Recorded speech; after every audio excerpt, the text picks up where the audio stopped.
जरा सोचो क्या होगा अगर फ्यूचर में इंसानों को पैसों की जगह टाइम कमाना पड़े। कुछ ऐसा ही होता है आज की कहानी में। मूवी के स्टार्टिंग में बताया जाता है कि फ्यूचर में इंसानों को ऐसा बना दिया जाएगा कि 25 साल के बाद उसकी उम्र ही नहीं बढ़ेगी। इसके साथ ही 25 साल के होते ही उनके पास जिंदा रहने के लिए सिर्फ 1 साल बच जाता है और इसके बाद उन्हें पैसों की जगह समय को कमा कर जिंदा रहना होगा। हर एक इंसान के बाजू में दिखाई देता है कि उसके पास कितना टाइम है और पैसों की जगह सिर्फ टाइम के जरिए ही सारा लेन देन होता है। इसलिए अमीर तो अमर बने बैठे हैं जबकि बेचारे गरीबों को एक एक दिन कमाना पड़ता है। इसके बाद हम विल नाम के एक आदमी को देखते हैं जिसके पास सिर्फ 24 घंटे बचे हैं। उसकी माँ रिचल का आज 50वां जन्मदिन है। रिचल ने बताया कि उसके पास भी सिर्फ 3 दिन बचे हैं और उसके सर पर काफी कर्ज भी है। विल ने अपनी माँ से वादा किया कि वह कर्ज जरूर चुका देगा। काम पर जाते समय विल को माया नाम की एक छोटी बच्ची मिली। उसने विल से 1 मिनट मांगा लेकिन विल ने उसे 5 मिनट दे दिए। विल टाइम स्टोर करने वाले डिवाइसेस बनाने की फैक्ट्री में काम करता था। जब पूरा दिन काम करने के बाद वह अपनी मेहनत का टाइम लेने आया तो डिस्ट्रीब्यूटर कहने लगा अब से टाइम महंगा हो गया है, इसलिए अब काम के बदले इतना ही टाइम मिलेगा। बाद में वह अपने दोस्त बोरेल के साथ बार में गया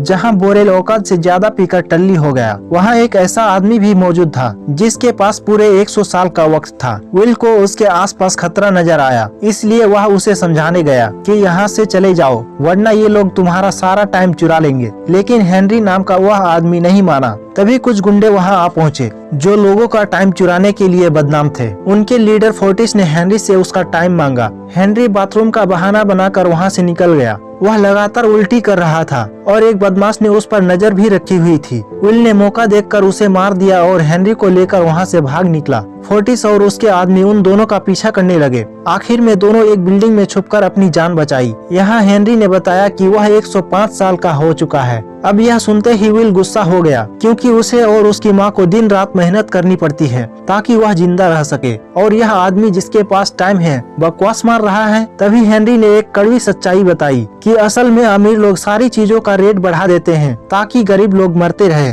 और सारा टाइम सिर्फ अमीरों के पास रहे। अगली सुबह हेनरी ने सो रहे विल को अपना सारा समय दे दिया और खुद के लिए सिर्फ 5 मिनट रख लिए। कुछ देर बाद जब विल उठा तो उसने देखा कि उसके पास पूरे 100 साल का समय है। विल जल्दी से बोरेल के पास पहुंचा और उसे इतना सारा टाइम दिखाया। उसने हेनरी के बारे में सब सच बता दिया। अब विल को सच्चाई समझ में आ गई थी, इसलिए उसने दुनिया का सिस्टम ठीक करने का फैसला किया। जाने से पहले उसने बोरेल को 10 साल दे दिए। उधर रिचल ने काम करके सारा कर्ज चुका दिया और बस लेने पहुंची, लेकिन वहां पहुंचकर उसे पता चला कि बस का रेट भी बढ़ गए हैं। उसके पास तो इतना वक्त बचा ही नहीं था कि वह टिकट ले सके। किसी और ने भी उसकी कोई मदद नहीं की। अपना समय घटता देखकर वह तेजी से घर की ओर बढ़ने लगी। उधर विल भी उसकी ओर भाग रहा था, लेकिन जैसे ही वह एक दूसरे तक पहुँचे रिचल का समय खत्म हो गया और वह मर गई। विल के पास 100 साल होने के बावजूद भी अपनी माँ को नहीं बचा सका और फूट फूट कर रोने लगा। अगले दिन पुलिस वालों ने हेनरी की लाश को नदी से निकाला। उधर विल नई गाड़ी और नए सूट में टाइम जोन पार करके अमीरों के शहर ग्रीनविक में पहुंच गया। उसके पास टाइम की तो कोई कमी थी नहीं, तो वह एक 5 स्टार होटल में कमरा लेकर रुका। शाम को जिंदगी में पहली बार उसने भरपेट अमीरों वाला खाना खाया। उसके बाद वह एक कैसीनो में पहुंचा जहां उसने जुआ खेलकर अपने 100 साल के समय को 200 में बदल दिया। उसके सामने बैठे फिलिप ने 50 साल की बाजी खेली, लेकिन विल की नजरें तो सिर्फ सिल्विया पर टिकी हुई थी जो कि फिलिप की ही बेटी है। फिलिप के पास पूरे 10,000 साल का टाइम था। अब वह विल का मजाक उड़ाते हुए कहता है कि यह गरीब लोग तो बिल्कुल टाइम के लायक नहीं है। यह सुनकर विल को गुस्सा आ गया और उसने पूरे 200 साल की बाजी खेली और वह जीत गया। अब उसके पास पूरे 100 साल आ गए थे। इसके बाद सिल्विया ने उसे पार्टी में आने को कहा। अगले दिन विल ने अपने समय से एक महंगी गाड़ी खरीदी और सिल्विया की पार्टी में पहुंच गया। तभी फिलिप ने उसे एक और बाजी खेलने को कहा, लेकिन उसी वक्त पुलिस वाले वहां आ गए और विल को पकड़ लिया। रेमंड ने उससे पूछताछ की कि उसके पास इतना टाइम कैसे आया और वह ग्रीनविक में क्या कर रहा है। विल ने मौका देखकर पुलिस को मारकर सिल्विया को बंदी बनाकर वहां से निकल गया। दोनों एक गाड़ी में बैठकर फरार हो गए। पुलिस भी उनका पीछा करने लगी, लेकिन वह एक ब्रिज के नीचे छुप गए। सुबह होने पर वह दूर निकल गए, लेकिन रास्ते में उनकी गाड़ी के नीचे कुछ आ गया जिससे उनकी गाड़ी पलट गई।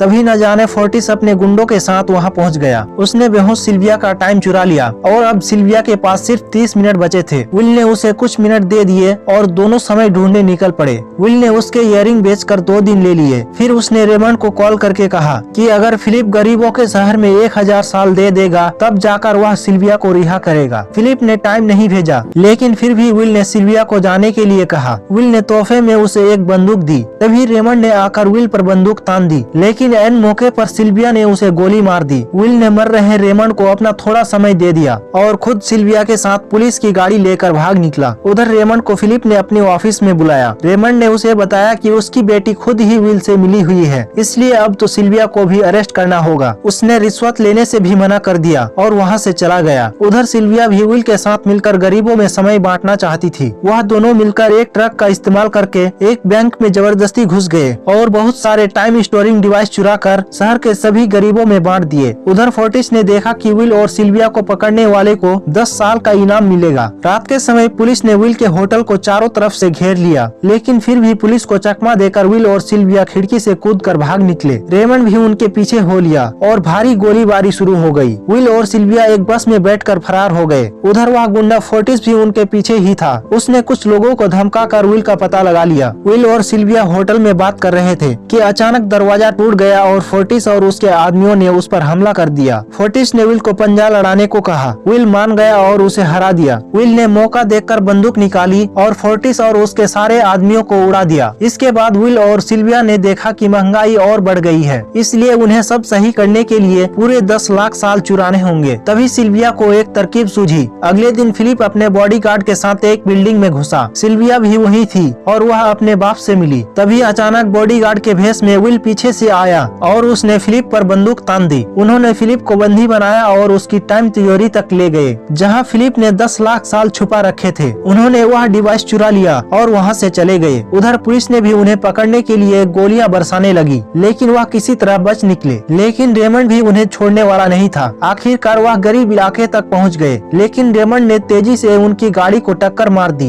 विल और सिल्विया तुरंत बाहर निकल गए और विल ने माया को 10 लाख साल देकर हर किसी में बांटने को कह दिया। रेमंड उन्हें शूट करने ही वाला था, लेकिन लोगों की भीड़ ने उसे भटका दिया और वह दोनों फिर से भाग निकले। रेमंड भी किसी की गाड़ी चुराकर उनका पीछा करने लगे। आखिरकार एक खाली सड़क पर उनका सामना हुआ। रेमंड ने उसे बताया कि वह भी गरीब इलाके से है और उसे भी अमीर गरीब के फर्क की सच्चाई पता चल चुकी थी। उसे लगता था फर्क बनाए रखना जरूरी है, नहीं तो दुनिया का सिस्टम ठप हो जाएगा। उसी वक्त उसका समय खत्म हो गया और रेमंड वहीं मर गया। उधर विल और सिल्विया भी अपना टाइम बढ़ाने के लिए रेमंड की घड़ी की ओर भागे। विल ने टाइम ले लिया और सिल्विया की ओर भागा। उसके पास कुछ ही सेकंड बचे थे। आखिरी पल में दोनों मिल गए और एक दूसरे की जान बचा ली। अब सारे गरीब लोग अमीर शहरों में जाने लगे। अमीर गरीब का ये सिस्टम भी टूटने लगा। उधर सिल्विया और विल एक और टाइम बैंक लूटने को तैयार थे और यही कहानी खत्म हो गई। तो दोस्तों, ये कहानी आपको कैसी लगी कमेंट में जरूर बताएं।